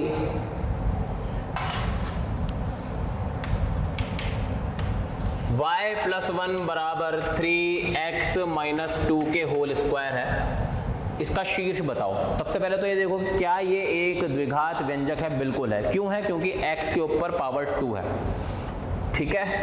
तो हमें याद आता है हमारा नोट क्या था? y - k बराबर 1 x - h का होल स्क्वायर हो, तो जो शीर्ष होता है वो होता है h, k। अब आप बस मुझे ये बताइए कि यहाँ पर h की जगह पर क्या लिखा हुआ है? क्या लिखा हुआ है? 2, और k की जगह पर क्या लिखा हुआ है? -1। लोगों को कंफ्यूजन है कि -1 कैसे आया, तो उसके लिए आप देखिए, नजरें पलटकर इसको लिखिए, नजरें पलटकर, तो ये हो जाएगा y - -1। क्या अब आपको k नजर आ रहा है? -1, ठीक है। अच्छा, थोड़ी और प्रैक्टिस कर लेते हैं। मान लीजिए आपको कहा y + 3 बराबर x - 5 के होल स्क्वायर, इसमें आप शीर्ष बताइए। मेरे ख्याल से आप बहुत जल्दी बता सकते हैं अपन, इसका शीर्ष होगा 5, -3, ठीक है। ये तो बहुत ही इंपॉर्टेंट और बहुत ही आसान सी बात होगी। लेकिन अब मान लो आपको इस तरह प्लेट में रखकर हलवा नहीं दिया, उसने आपसे थोड़ी मेहनत करवाना चाहिए। उसने आपको कहा y बराबर x² + 2x + 3, ये एक द्विघात व्यंजक है, इसका शीर्ष बताओ। तो कैसे बताओगे आप? तो इसके लिए हमेशा ध्यान रखो, सबसे पहले सर्वप्रथम, ये सब बातें जो मैं नोट में लिख रहा हूं, अगर ये आप भूलते हो तो बहुत बड़ी गलती करते हो। सर्वप्रथम पूर्ण वर्ग बनाएं, सर्वप्रथम पूर्ण वर्ग बनाएं। तो सबसे पहले अपन पूर्ण वर्ग बनाएंगे। देखो भाई, y बराबर x² + 2x + 1 + 2, ये बन गया पूर्ण वर्ग। तो y - 2 को मैं उधर शिफ्ट कर देता हूँ, ये बन गया x + 1 का होल स्क्वायर, ये बन गया आपका मानक रूप। पूर्ण वर्ग क्यों बनाया जाता है? क्योंकि उससे आप मानक रूप पे पहुंच जाओगे, जो हमने वहां पर लिखा हुआ है। तो यहां पर जब भी प्लस लगा हुआ हो ना, तो इस तरीके से तोड़ लिया करो, तो आपको कंफ्यूजन बिल्कुल भी नहीं होगा, ठीक है। और हमेशा याद रखना x वाला पहले लिखना है। ऑप्शन में ये वाला भी होगा -3,5, लेकिन आपको हमेशा x वाला पहले लिखना है। यहाँ पर भी हमने वही लिखा है 2, -1, ठीक है। आगे बढ़ें। तो आगे बढ़ने से पहले मैं आपको एक चीज़ और बता दूं, अगर मुझे इसका ग्राफ बनाना होता, क्योंकि अब मुझे शीर्ष पता पड़ गया है, तो मुझे पता है कहाँ से घूमेगा, ठीक है। तो चलो इसका ग्राफ बनाने की कोशिश करते हैं, क्योंकि काम आने वाला है वो अगले आर्टिकल में। तो इसका शीर्ष क्या है बच्चों? इसका शीर्ष है -1,2। ये 2 ले लेते हैं, ये -1 ले लेते हैं, तो -1,2 ये इसका शीर्ष है। अच्छा, इसका a कैसा था? इसका a कैसा था? इसका a था पॉजिटिव। अगर a पॉजिटिव था तो ग्राफ कैसा बनेगा? ऊपर की तरफ खुला हुआ, और उसका न्यूनतम बिंदु निम्नलिखित क्या होगा? शीर्ष। तो ये ग्राफ यहां से यूं जाएगा, रफ बना रहा हूं मैं इसका, ये इसका ग्राफ है, शीर्ष से घूम जाएगा और ऊपर की तरफ जाएगा, क्योंकि ए पॉजिटिव है। क्या बात समझ में आ रही है? चलो एक और ट्राई करते हैं। मान लो अब किसी ने आपको कहा कि y बराबर -2x² प्लस 4x -1, इसका ग्राफ अपने को बनाना है, रफ स्केच बनाना है। तो पहले अपन क्या करेंगे? पूर्ण वर्ग बनाएंगे और इसको इस रूप में लेकर आएंगे, ताकि हम शीर्ष का पता लगा सके, क्योंकि शीर्ष अगर हमें एक बार पता लग गया तो डेफिनेटली हम उसका ग्राफ बना सकते हैं। तो पूर्ण वर्ग बनाने के लिए -2 को बाहर खींचना पड़ेगा। मैंने आपको बताया था बरसों पहले कि पूर्ण वर्ग बनाना है तो x² के गुणांक को 1 बनाना है। बना दिया साहब, x² -2x प्लस 1/2, कोई परेशानी वाली बात नहीं। y बराबर -2, x² -2x plus 1 -1 plus half. बहुत बढ़िया, आगे बढ़ो। y बराबर -2, ये हो जाएगा x -1 का whole square minus half. Okay, multiply कर दो तो ये हो जाएगा -2 x -1 का होल स्क्वायर प्लस 1, तो ये हो जाएगा y -1 बराबर -2 x -1 का होल स्क्वायर। बहुत बढ़िया। अब देखिए, जब मैंने इसको कंपेयर किया ax² plus bx plus c से, तो a की वैल्यू मुझे नजर आई -2, जो कि नेगेटिव थी। नेगेटिव आने से मैं ये समझ जाता हूं कि ग्राफ जो है, पैराबोला जो है, वो नीचे की तरफ खुलेगा, ठीक है।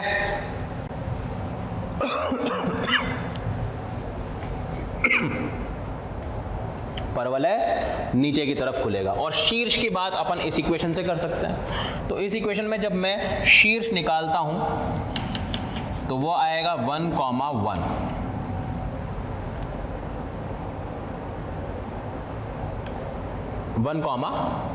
सॉरी, ठीक है। तो अब शीर्ष मुझे पता पड़ गया भाई, शीर्ष क्या था? 1,1। और अगर ये शीर्ष है, a नेगेटिव है, तो ग्राफ चलेगा नीचे की तरफ। अगर नीचे की तरफ खुलेगा तो ये शीर्ष जो है वो उच्चिष्ट बिंदु बन जाएगा। अब तो ये ग्राफ यूं जाएगा, रफ स्केच बना रहा हूं मैं, ये कुछ इस तरीके से ग्राफ बनेगा, ठीक है। ये सबसे उच्चतम बिंदु होगा इसका। पहले वाले ग्राफ में शीर्ष सबसे निम्नतम बिंदु था, क्योंकि उसमें a पॉजिटिव था, ठीक है। बात समझ में आ रही है आपको? इस तरीके से हमने इसका ग्राफ बना दिया। अब हम आगे बढ़ते हैं। अब हम आते हैं मुद्दे पर। मुद्दे का मतलब, अब हम बात करेंगे द्विघात व्यंजक के ग्राफ की, ठीक है। तो अब अपन बना रहे हैं द्विघात व्यंजक का ग्राफ, ठीक है। तो y बराबर ax² plus bx plus c का ग्राफ बनाने के लिए हम इसको भी सबसे पहले पूर्ण वर्ग बनाएंगे और उस फॉर्म में लेकर आएंगे, जैसा कि मैंने आपको बताया था सर्वप्रथम पूर्ण वर्ग बनाए। तो चलो बनाते हैं। a बाहर चला गया साहब, x² plus b/ax plus c/a। बहुत आराम से देखिए, अब ये आर्टिकल बहुत आराम से चलेगा और बहुत ध्यान से आपको देखना है, क्योंकि इसमें कंसेप्ट्स हैं, ठीक है। इनइक्वालिटी के साथ खेलना है आपको, तो ध्यान दीजिएगा। इसका आधा करेंगे, स्क्वायर करेंगे, ऐड करेंगे और घटाएंगे। अगर आपको हमारे वीडियोस पसंद आए तो लाइक करें, शेयर करें ताकि वो वीडियोस ज़रूरतमंद बच्चों तक पहुंच पाएँ। और आपके द्वारा दिए गए प्यार और स्नेह से मोशन की पूरी टीम बहुत मोटिवेटेड फील कर रही है और आपके लिए और अच्छे से अच्छा काम करने की कोशिश कर रही है। ये बन गया x plus b upon 2a का whole square minus b square minus 4ac upon 4a square. Multiply कर दीजिए a को अंदर तो ये हो जाएगा a x plus b upon 2a का होल स्क्वायर माइनस a इससे मल्टीप्लाई हो जाएगा तो ये हो जाएगा बी स्क्वायर माइनस 4ac, जिसको अपन d लिख सकते हैं d upon 4a square. a से a कटने की आवाज़ें आ रही हैं, काट दो, इसको उधर शिफ्ट कर दो तो ये हो जाएगा y plus d by 4a x plus b by 2a whole square. क्या बात समझ में आ रही है आपको? ये आ गया हमारा मानक रूप में जिसकी चर्चा हम बहुत देर से कर रहे थे। अब यहाँ से हमें क्या शीर्ष पता पड़ गया, तो बताओ चलो शीर्ष के निर्देशांक क्या हैं? शीर्ष के निर्देशांक हैं minus b upon 2a comma minus b upon 4a। ये बात बिल्कुल अच्छे से दिमाग में बिठा लेना, ये हो गए आपके शीर्ष। ठीक है, तो अगर ध्यान दें, अगर a पॉजिटिव हुआ तो ये सबसे नीचे का बिंदु होगा, और अगर a नेगेटिव हुआ तो ये सबसे ऊपर का बिंदु होगा। ये बात भी मैं आपको समझा चुका हूं। ठीक है, अब मैं इस मोड़ पर कुछ कंडीशंस की बात करने वाला हूं, क्योंकि यहां पर अब कुछ कंडीशंस उभरती हैं दिमाग में। वो कंडीशंस क्या हैं वो देखो।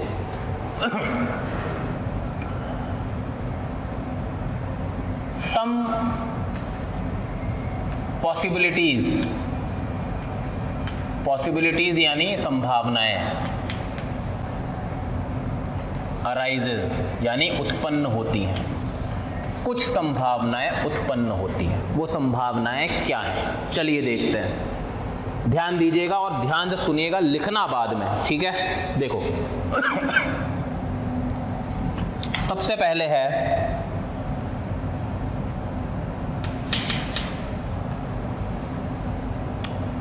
यदि माइनस डी बाय 4a, एक मिनट, सम पॉसिबिलिटीज अराइज में अपन दो केस ले रहे हैं। केस नंबर 1 है जब a पॉजिटिव होगा, ठीक है बच्चों, और केस 2 लेंगे जब a नेगेटिव होगा। तो ध्यान से देखना, जब a पॉजिटिव होगा तो उसमें क्या हो रहा है, उसमें जो पहली चीज है वो ये है, यदि माइनस डी बाय 4a ऋणात्मक हुआ, ध्यान देना, माइनस डी बाय 4a ऋणात्मक हुआ। ठीक है, अच्छा 4a पॉजिटिव था, ठीक है, पहले तो इसकी बात करो, माइनस हमें बाहर अच्छा लगता ही नहीं, माइनस से मल्टीप्लाई कर दो तो d बाय 4a पॉजिटिव हो जाएगा। अब ये a पॉजिटिव था तो ये क्वांटिटी भी पॉजिटिव है, इसको क्रॉस मल्टीप्लाई कर दो तो यहाँ से d कितना आ गया बच्चों, d आ गया पॉजिटिव। d पॉजिटिव होता है तो क्या होता है, जब d पॉजिटिव होता है तो द्विघात के दो वास्तविक तथा भिन्न मूल होते हैं, वास्तविक तथा भिन्न मूल होते हैं।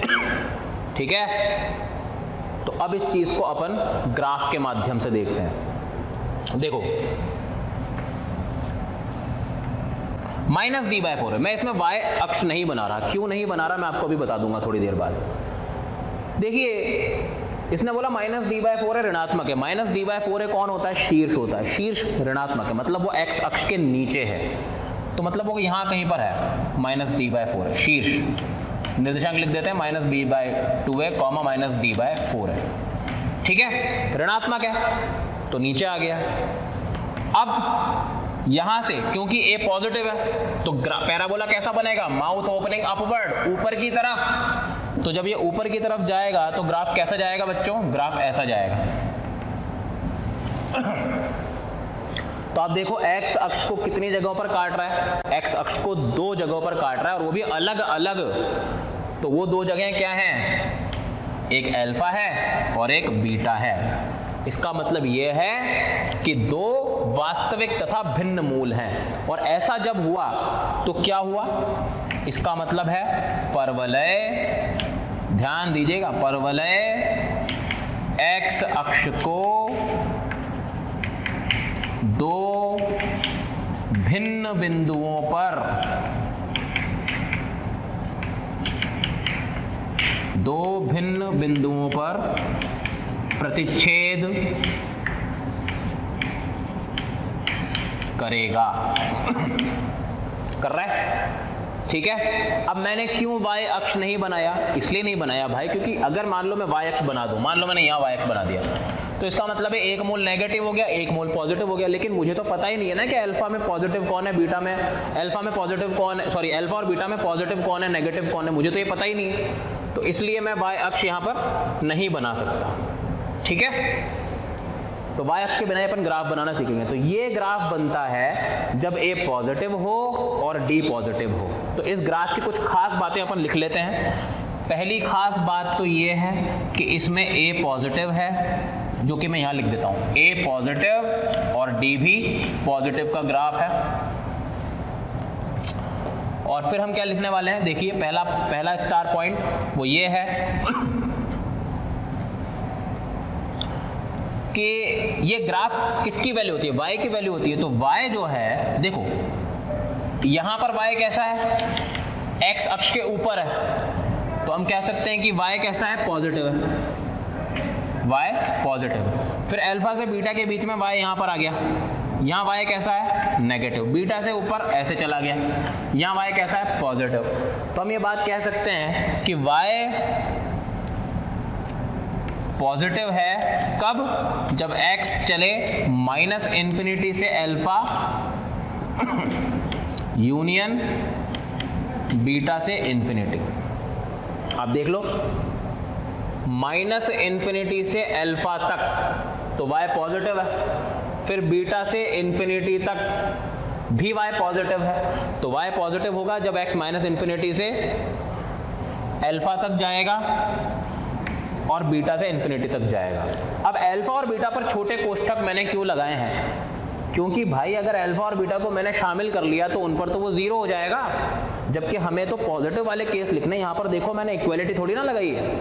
हाँ, लेकिन अगर मुझसे वो पूछ ले कि y बराबर 0 कब हो रहा है, तो वो हो रहा है x बराबर अल्फा तथा x बराबर बीटा पर बिल्कुल 0 हो रहा है, क्योंकि वही तो उसके मूल हैं।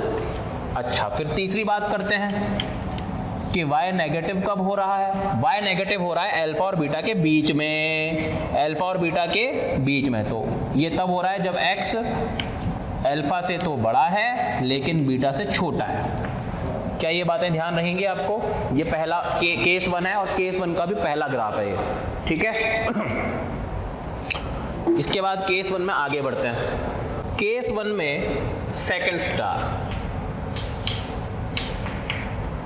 यदि -d/4a 0 हो जाए तो क्या d भी 0 हो जाएगा। d 0 होता है तो इसके मायने क्या होते हैं, d बराबर 0 का मतलब होता है द्विघात समीकरण के वास्तविक तथा समान मूल, वास्तविक तथा समान मूल होते हैं, ठीक है। तो जरा इसका ग्राफ बनाते हैं अपन। अब ध्यान देना, d 0 है और जो शीर्ष है वो अब x अक्ष पे आके बैठ जाएगा, क्योंकि y 0 कब होता है भाई, -d/4 है, किसकी वैल्यू, y की वैल्यू ना। y 0 कब होता है, जब वो x अक्ष पर हो। तो x अक्ष पर कहीं पर -d/4 है पड़ा हुआ है, मतलब शीर्ष पड़ा हुआ है, -b/2a, -d/4। तो यहाँ से पैराबोला ऊपर की तरफ घूमेगा, क्योंकि केस हम कौन सा पढ़ रहे थे, ए पॉजिटिव का। ठीक है, तो ये आपका ग्राफ है बच्चों, देखो आप ये सिर्फ छू कर जा रहा है, और जब छू कर जा रहा है तो इसी जगह पर आपको अल्फा भी मिलेगा, इसी जगह पर आपको बीटा भी मिलेगा, इसलिए हम कहते हैं वास्तविक तथा समान मूल। ठीक है, अब आप ग्राफ को नेचर ऑफ रूट से मतलब कंपेयर करते हुए चलिए। तो इस ग्राफ की खास बात क्या है, देखो पहली बात तो ये है कि ये ग्राफ हमेशा ही पॉजिटिव रहा या फिर जीरो हुआ, तो अपन कह सकते हैं कि y बराबर जीरो है कब, x बराबर अल्फा पर और बीटा पर। y पॉजिटिव है, y पॉजिटिव कब है, अल्फा और बीटा पर, सॉरी अल्फा और बीटा पर तो ये जीरो है ही, लेकिन अल्फा और बीटा बराबर भी है, ये भी आप लिख लेना। ठीक है, और बाकी हमेशा ही पॉजिटिव तो है ही, हमेशा ही ये पॉजिटिव तो है ही, y पॉजिटिव है, x बिलोंग्स टू r सिर्फ अल्फा को छोड़कर। ठीक है, सिर्फ अल्फा को छोड़ दीजिए क्योंकि वहां पर वो जीरो हो जाता है। और तीसरा सबसे इंपॉर्टेंट पॉइंट, y कभी भी नेगेटिव नहीं हुआ। ठीक है, y कभी भी नेगेटिव नहीं हुआ, और अल्फा को छोड़ करके बाकी किसी भी x के लिए वो हमेशा पॉजिटिव रहा, और अल्फा बराबर बीटा पर वो हमेशा ही जीरो रहेगा। यहाँ पर मैंने अल्फा बराबर बीटा लिख दिया है, अलग अलग लिख के, आप चाहो तो यहाँ पर सिर्फ अल्फा भी लिख सकते हो, कोई बुराई वाली बात नहीं है। ठीक है, तो इस ग्राफ में इंपॉर्टेंट बात क्या है, इंपॉर्टेंट बात यह है कि इसमें a पॉजिटिव था और d जीरो था। ये चीज़ें याद रखते जाना जो मैं क्लाउड में बना रहा हूँ, a पॉजिटिव और d इक्वल टू जीरो हो तो फिर ग्राफ सिर्फ छूकर भाग जाता है। और क्या इंपॉर्टेंट बात है इसमें, इंपॉर्टेंट बात यह है कि आरेख x अक्ष को एक बिंदु पर या x अक्ष को स्पर्श कर रहा है। ठीक है, जब स्पर्श करेगा तो d हमेशा जीरो होगा, ये आपको आराम से समझ में आना चाहिए। इसके बाद अपन नेक्स्ट केस में आते हैं।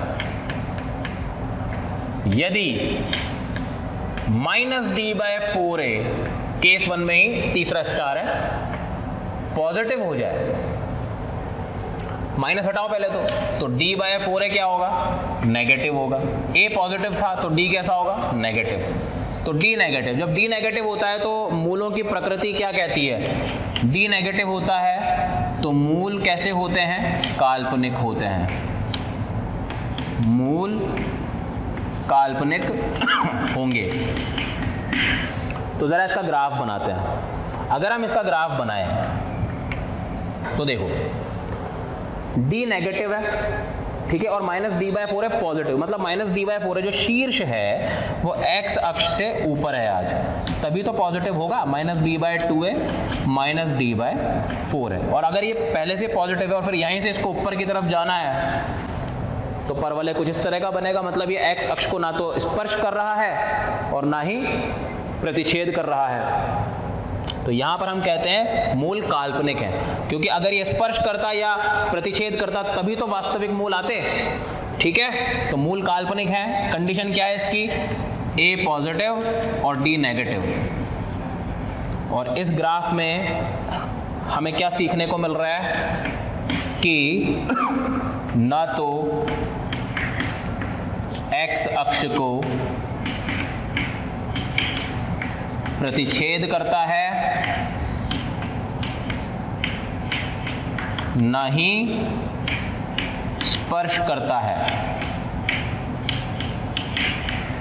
और इसमें अगर मैं स्टार पॉइंट आपको लिखवाऊं तो बहुत ही आसान है, y हमेशा ही पॉजिटिव था, चाहे आप इसमें कोई भी x डाल दें। देखिए ना तो स्पर्श कर रहा है x अक्ष को, ना ही प्रतिच्छेद कर रहा है, हमेशा ही पॉजिटिव है, भले ही आप इसमें कोई भी x डालें। ये बहुत इंपॉर्टेंट चीज़ है कि y हमेशा पॉजिटिव है for all x belongs to r। अब आपको शायद पता नहीं है, लेकिन असमीका में मैंने ये चीज़ बताई थी कि जब भी कोई द्विघात व्यंजक हो सकता है आपको याद हो या ना हो, उसके गुणनखंड ना हो तो आप हमेशा उसका d चेक करो। अगर डी नेगेटिव और ए पॉजिटिव आए तो मतलब वो हमेशा पॉजिटिव है, यहीं से आया है वो पॉइंट। ठीक है, ये केस 1 के 3 ग्राफ हो गए। इन 3 ग्राफ में इंपॉर्टेंट बात क्या थी, अगर डी पॉजिटिव होगा तो वक्र एक्स अक्ष को 2 अलग अलग बिंदुओं पर प्रतिच्छेद करता है, जिसका मतलब है कि 2 वास्तविक तथा भिन्न मूल। दूसरी कंडीशन मैंने क्या बताई, अगर डी बराबर 0 हुआ तो दोनों ही मूल एक ही जगह पर होंगे और उस समय ग्राफ स्पर्श करके जाएगा एक्स अक्ष को। तीसरी कंडीशन, अगर डी नेगेटिव हुआ तो फिर ग्राफ ना तो स्पर्श करेगा ना ही प्रतिच्छेद करेगा, उस समय वो हवा में रहेगा, हमेशा पॉजिटिव। ये केस थे जब ए पॉजिटिव हो। इसमें 3 परवलय मिले जो तीनों ही माउथ ओपनिंग अपवर्ड थे, ऊपर की तरफ मुंह खुला हुआ था। अब हम आते हैं केस 2 में। केस 2, इसमें हम ए नेगेटिव लेने वाले हैं। ठीक है, ए नेगेटिव लेंगे और इसमें जो पहला स्टार है वो वापस से वही है, यदि -d/4a पॉजिटिव हुआ, सॉरी नेगेटिव हुआ, पहले नेगेटिव लिया था हमने, अब a नेगेटिव है, ध्यान रखना, पहले मैं माइनस हटा देता हूं यहां से, तो d/4a पॉजिटिव हो जाएगा। और ध्यान दो, अब मैं इसको यहां क्रॉस मल्टीप्लाई करूंगा, लेकिन a मुझे पता है नेगेटिव है, तो जब मैं क्रॉस मल्टीप्लाई करूंगा तो इनइक्वालिटी के साइन फिर से पलट जाएंगे, तो ये हो जाएगा d<0। ठीक है, d<0। d<0 का मतलब क्या हुआ d<0 का मतलब हुआ कि मूल काल्पनिक है। मूल कैसे हैं, काल्पनिक है। ग्राफ बनाकर देख लेते हैं, इधर बनाते हैं। -d/4 है नेगेटिव, मतलब शीर्ष कहां पर है, शीर्ष नीचे है, ये रहा शीर्ष, -b/2a और -d/4a। और क्योंकि a नेगेटिव था तो पैराबोला नीचे की तरफ खुलेगा, तो पैराबोला कुछ इस तरीके से आएगा, यूं। तो आप देखिए, ना तो ये स्पर्श कर रहा है ना ही प्रतिच्छेद कर रहा है, इसलिए तो मूल काल्पनिक हो गए। तो यहां पर अपन लिख लेते हैं, न तो आरेख एक्स अक्ष को, अच्छे से नोट्स बनाइए एकदम, एक्स, ये बहुत इंपॉर्टेंट चीज चल रही है, एक्स अक्ष को प्रतिच्छेद करता है, न ही स्पर्श करता है। ओके, और एक और इंपॉर्टेंट बात कि ये हमें यहां पर हमेशा y कैसा है, नेगेटिव ही है। y कैसा है, नेगेटिव है। पहले ग्राफ की कंडीशन लिख दो, a नेगेटिव, d भी नेगेटिव, और इसलिए y जो है वो हमेशा नेगेटिव है, चाहे आप इसमें कोई भी x डालो। बहुत इंपॉर्टेंट। अब आप याद रखो, मैंने असमीका में ये पॉइंट भी लिखवाया था कि अगर किसी द्विघात व्यंजक के गुणनखंड ना हो रहे हों तो आप a और d चेक करो, अगर d नेगेटिव और a भी नेगेटिव आ जाए तो इसका मतलब वो y हमेशा नेगेटिव है for all x belongs to r। अब वो चीज़ आपको क्लियर हो जानी चाहिए, वो यहाँ से आई है। ठीक है, इसके बाद सेकंड स्टार पर आते हैं। यदि -d/4a 0 के बराबर हो जाए तो d 0 के बराबर ही हो जाएगा। d 0 के बराबर होता है तो क्या होता है, दोनों मूल समान होते हैं। दोनों मूल समान होते हैं, ठीक है। और ग्राफ अगर अपन बनाएं तो कुछ ऐसा बनेगा। अब जो शीर्ष है आपका वो यहां पर आके बैठ गया है एक्स अक्ष के किसी पॉइंट पर, -b/2 है, -d/4 है। और ग्राफ क्योंकि a नेगेटिव था तो नीचे की तरफ मुड़ेगा, तो ग्राफ ऐसा जाएगा। तो आप देखिए ग्राफ सिर्फ x अक्ष को स्पर्श कर रहा है, इसका मतलब यहां पर अल्फा और बीटा बराबर हो जाएंगे। तो हम कह सकते हैं आरेख x अक्ष को स्पर्श करता है।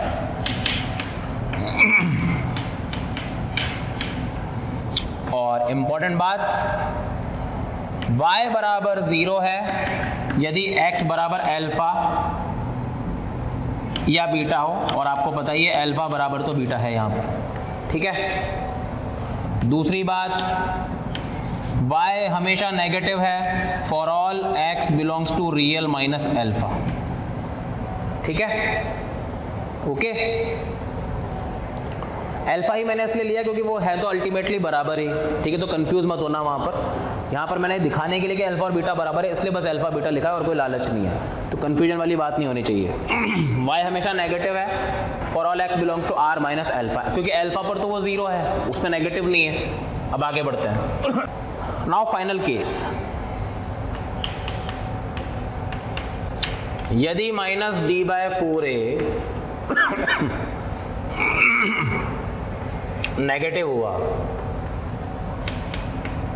तो d बाय 4a कैसा, सॉरी अब पॉजिटिव लेना पड़ेगा, तो d बाय 4a कैसा होगा, नेगेटिव होगा। और जब a को मैं इधर भेजूंगा तो a नेगेटिव था, तो फिर से चिन्ह बदलेगा, d पॉजिटिव हो जाएगा। d पॉजिटिव होता है का मतलब क्या होता है, द्विघात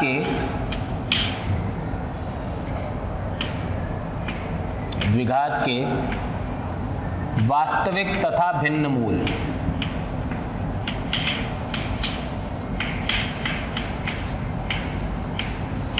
इसमें कंडीशन लिखना भूल गया मैं, a तो है नेगेटिव और d है बराबर 0।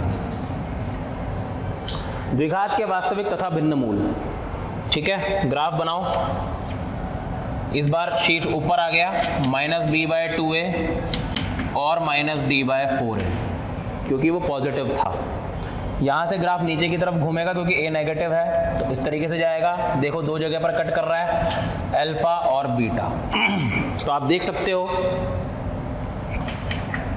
आरेख x अक्ष को दो भिन्न बिंदुओं पर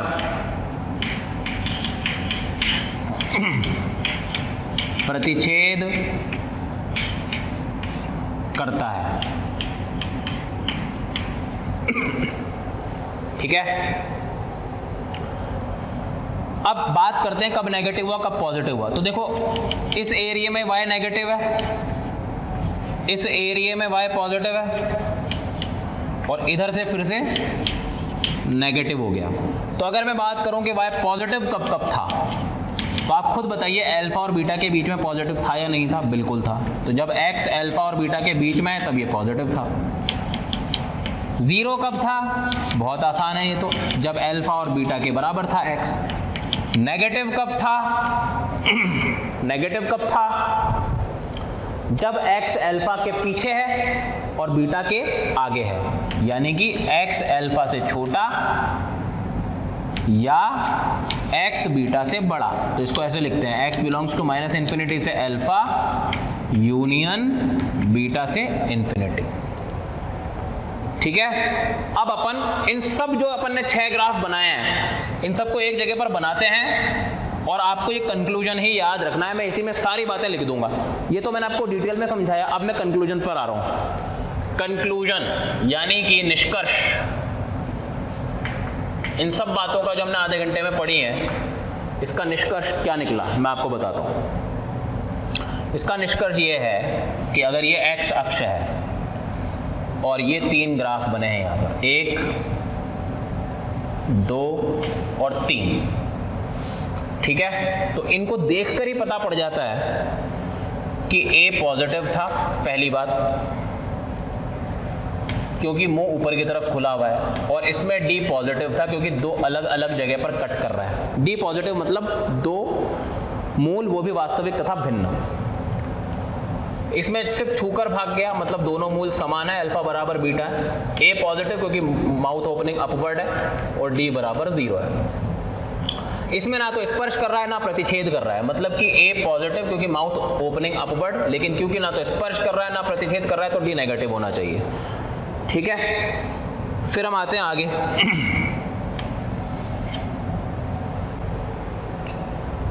आगे आते हैं और बाकी के 3 ग्राफ बनाते हैं। ये हैं बाकी के 3 ग्राफ, ठीक है।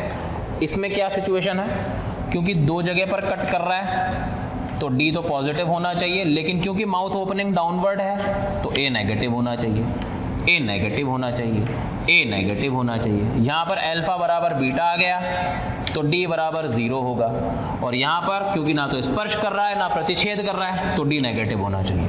अब बात करते हैं इस ग्राफ की, ये इंपॉर्टेंट है, इस पर बहुत क्वेश्चंस बनेंगे जो मैं आपको नेक्स्ट टर्न पे करवाने वाला हूँ। कि यहाँ पर ये सिचुएशन क्या है कि y हमेशा पॉजिटिव है for all x belongs to r। y का मतलब मैं किसकी बात कर रहा हूँ, मैं इसकी बात कर रहा हूँ। ये सारे ग्राफ किसके लिए बनाए गए हैं, ax square plus bx plus c के लिए, a नॉट इक्वल्स टू 0 और a b c तीनों वास्तविक, इसके लिए हम ग्राफ बना रहे हैं। 6 के 6 ग्राफ इसी के हैं। और इस ग्राफ की अगर हम बात करें तो ये ग्राफ हमेशा नेगेटिव था for all x belongs to r। क्या बात समझ में आ गई? इसके आगे का हम लोग नेक्स्ट लेक्चर में करेंगे बच्चों।